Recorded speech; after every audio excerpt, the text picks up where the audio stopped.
راڈک کے پاس گیا اور اس نے کہا کہ ہمیں نہیں پتہ ہمارے اوپر زمین سے بلا اتری ہے یا آسمان زمین سے بلا نکلی ہے یا آسمان سے بلا اتری ہے، اور ان کے پاس ایک ہی مقصد ہے اور وہ ہے یا تو یہ علاقے لیں گے اور یا پھر وہ مر جائیں گے. انہوں نے تو اپنے جہاز تک جلا دیے ہیں. تو اس سے راڈک اور جو ہے نا وہ اندر سے ڈر گیا تھا اور سراسیمہ ہو گیا اور مسلمانوں نے اسپین فتح کیا. اب اس ٹائم پہ جب سے قسطنطین نے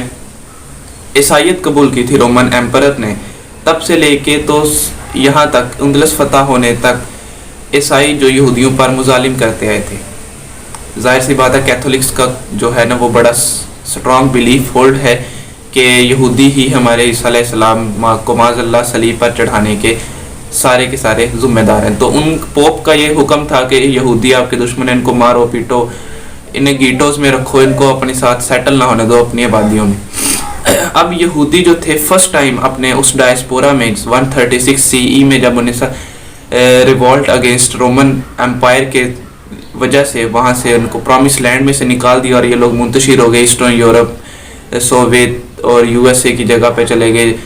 اور کہیں کوئی جزیروں میں سیٹل ہو گئے، کوئی ایشیا میں آ گیا، کہیں پہ بھی جدھر ان کو جگہ ملی وہاں پہ سیٹل ہو گئے، یعنی کہ منتشر ہو گئے. اس کے بعد یہ ہمیشہ سے مظالم میں رہے ہیں، چھوٹے چھوٹے کاروبار کرتے تھے، ہلکے پھلکے ان کے اوپر پابندیاں تھیں کہ یہ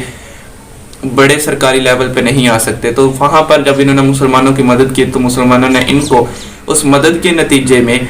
بہت زیادہ نوازا تھا. اسپین کے اندر 800 سے 806 سال ٹوٹل مسلمانوں نے وہاں پہ حکومت کی تھی، اور آخری جو سلطنت کی ریاست تھی گرناتا جس کا ابو عبداللہ تھا، وہ آخر میں عیسائیوں نے اس کو کیپچر کیا. تب تک یہودی اتنے مالدار ہو چکے تھے کہ وہ کوئی نہ کوئی نیا کاروبار شروع کر سکتے تھے. وہاں سے سب سے پہلے یہودیوں کا ڈائسپورا میں امپاورمنٹ کا دور وہاں سے شروع ہوا سب سے پہلا، جس کے اندر ان کو اکنومیکلی تھوڑی سی اسٹیبلٹی ملی اور یہ تھوڑے سے پاور میں آئے. اب وہاں پر اندلس میں جب مسلمان تھے وہ اتنے اقتدار میں تھے، ساری بات ہے وہ انلائنمنٹ کا پیریڈ ہے، اور اس کے اندر کیا ہوتا ہے کہ وہاں پر جو عیسائی تھے وہ پوری دنیا سے، یورپ سے، انگلینڈ سے وہاں پر پڑھنے آتے تھے کورڈووا یونیورسٹی میں، گرناتا کی یونیورسٹی میں. تو وہاں پر جو بھی عیسائی آتے تھے وہ ظاہر سی بات ہے سب سے پہلے کیتھولکس کا سیکٹ ہوتا تھا. تو وہاں پر جو آتے تھے یہودیوں نے ایک چال چلی، کانسپریسی جو ہے نا کرسچینٹی کے خلاف پریویل کی، کہ انہوں نے نا ان لوگوں کو برین واش کیا. تو ینگ مائنڈس تھے، کرسچنس تھے جہاں پہ پڑھنے آتے تھے لڑکے، کہ آپ جو ہے نا وہ پوپ کو ہی کیوں سارا کچھ مانتے ہیں، کہ پوپ ہی بائبل پڑھتا. آپ نے موویز میں دیکھا ہوگا کہ چرچ کے اندر پوپ ہی بائبل پڑھ رہا ہوتا ہے، باقی خاموشی سے سن رہے ہوتے ہیں. تو کیتھولکس کا یہی ہے کہ جو پوپ کہے گا، پوپ کو ہی پتا بائبل میں کیا لکھا ہے، ہمارا حق نہیں ہے، ہم صرف پوپ کو ماننے والے. تو اس نے کہا کہ یہ پوپ کیا کون ہوتا ہے، آپ کا بھی حق ہے بائبل پڑھنا، پوپ کو ماننا ضروری نہیں ہے. اس طرح کی برین واشنگ کی. تو وہ لوگوں نے جا کے جب واپس اپنے علاقوں میں جاتے تھے تو ان لوگوں نے پھر اسی چیز کو کہا کہ یہ تو بات ہی کہتا ہے. اس طرح سے ایک نیا جو تھا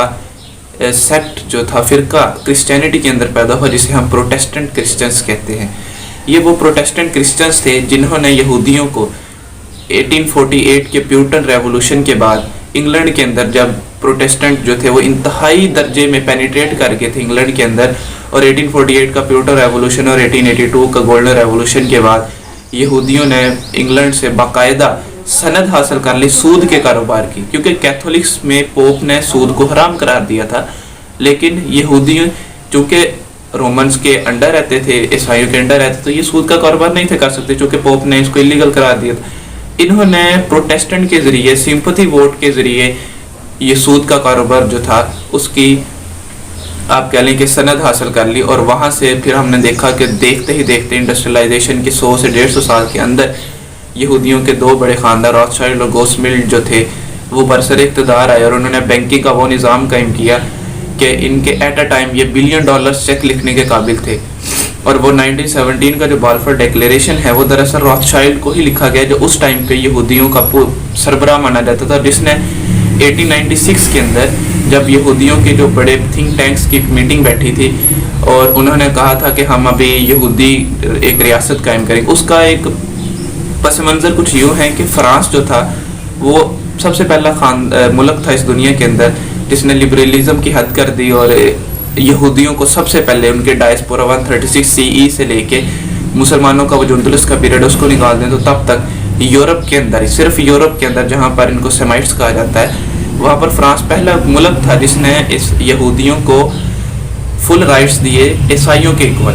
پہلے تو ان کو تھے نہیں, انہوں نے اس کو دیے کہ یہ کچھ بھی کر سکتے ہیں, یہ ڈاکٹر بن سکتے ہیں, یہ ایڈمنسٹریشن میں جا سکتے ہیں, یہ پولیٹیشین ہر چیز کر سکتے ہیں. اب یہودیوں کا فرانس کے اوپر بڑا اعتماد ہو گیا کہ اب یہ بھی ہمیں حقوق دے رہے ہیں. اب تب زائرزم کی کوئی موومنٹ چل ہی نہیں رہی تھی, لیکن 1896 کی اس میٹنگ کے بعد جس میں انہوں نے ڈیسائیڈ کیا, وہ کیوں کیا تھا, کیونکہ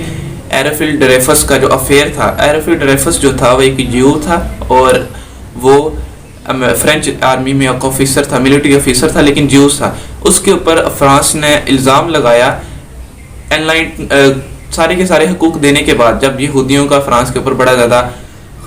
اعتماد بیٹھ گیا تھا, اس کے بعد یہ افیئر ہوتا ہے جس میں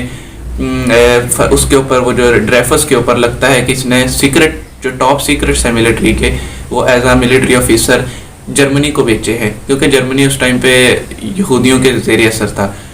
اس بنا پر فرانس نے اس کا کورٹ مارشل کیا, حتیٰ کہ یہ ثابت بھی ہو گیا کہ ایرفل ڈریفس بے قصور ہے, یہ بالکل ایک غلط چیز ہے, اس نے ایسا کچھ نہیں کیا. اس کے باوجود بھی اس کو بخشا نہیں گیا, بلکہ اس کو ڈیمورلائزیشن اس کی کر دی گئی. اس سوچ نے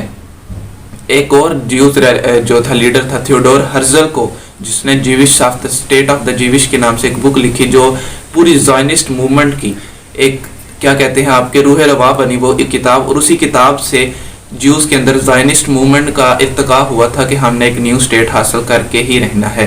وہ دراصل یہ پیچھے وجہ تھی, وہ سوچتے تھے کہ اگر فرانس جیسا کنٹری جس نے ہمیں ہر حقوق دیا ہے یورپ کے اندر اتنے 1000 سالوں کے بعد, اگر وہ بھی حقوق دینے کے بعد ہی ہم پر اس طرح کے گنونے الزام لگائے گا, اس کا مطلب ہے کہ یہودی تو کہیں بھی سیف نہیں ہے. اس لیے ہمیں ایک ایسی ریاست ہونی چاہیے جہاں پر ہم کیا کریں کہ اپنے حقوق کا دفاع کر سکیں, ہمیں کوئی کچھ کہہ نہ سکے. تو اس طرح سے یہودیوں نے سود کے کاروبار کے ذریعے اور اپنے آپ کو امپاور کیا اور اپنے آپ کو اس اسٹیبلٹی پہ لے کے آئے کہ وہ کیسے انہوں نے اس دنیا کے اوپر امپلیمنٹ کیا. تو یہ جو 3 ایپیسوڈز کی ایک سیریز تھی, یہ ہمارا ایک اسلامک پرسپیکٹیو تھا. اس میں کہیں بھی میں نے سیکولرزم اور لبرلزم کے بنیاد پہ جو ایک دوسری ہسٹری ہے اس کو نہیں چھیڑا. اس پہ ہم علیحدہ ایک سیریز بنائیں گے جس کے اندر اسلامک پرسپیکٹیو نہیں ہوگا, جیوز کا, اسرائیل, یہ سارے کا سارا بتانے کا ان 3 میں مقصد یہی تھا کہ آپ کو پتہ چلے کہ اسرائیل کی اسٹیٹ جو ہے وہ کیسے وجود میں ہے, یہ مسلمانوں کے ہی اتنا خلاف کیوں ہے. ایک اور بھی ہم دوسرے